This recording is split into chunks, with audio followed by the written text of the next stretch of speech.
Niki cyagukozeho kirakurekura? Niki cyagufashe mu rushako rwawe kirakurekura? Niki cyakoze no ku mashuka kirakurekura? Niki cyakoze ku myenda kirakurekura?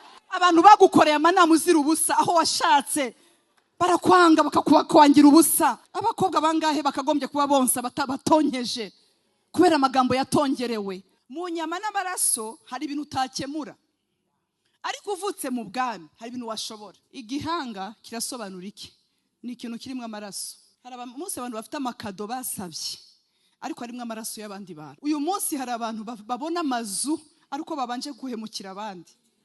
Hari abantu babona akazi ariko babanje gusaba ibihanga by'aba Yohana.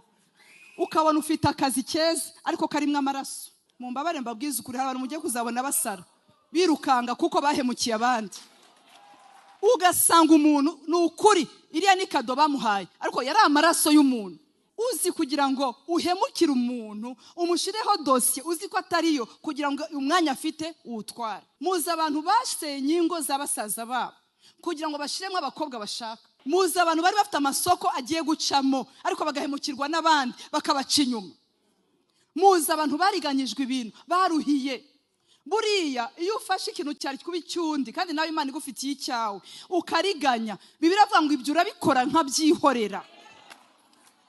Ngo urabikora nkabyihorera. Bene data, hari abantu bazi yuko Imana yicecetse idafite imbaraga, irabyihorera ikabareka bagakora ibirori, ikabareka bakabigenza uko babigenza, ariko igiye kuzinga ishati. Hari abana bicaye hano bakagombye kuba uyu munsi barashatse, ariko hari abantu bafashe baragenda bahindura amazina, batanga yandi, bajya mu bapfumu, baratongera, bazinga iby'abandi kugira ngo ababo babibone, ariko barabikora Imana ikabihorera. Barabyimana irabyihorera. Ariko ndavuze ngo mu izina rya Yesu Kristo, muzi abantu batashatse baragombaga gushaka. Muzi abantu bapfakajwe batagapfakaye. Muzi abana bariho bararira kuko bahemukiwe n'abandi bantu, ngo barabikora nkabihorera, ngo bakagira ngo araho mpuriye nabo, ngo dore byose nta na kimwe kivuyemo, ngiye kubishira ku mugaragaro.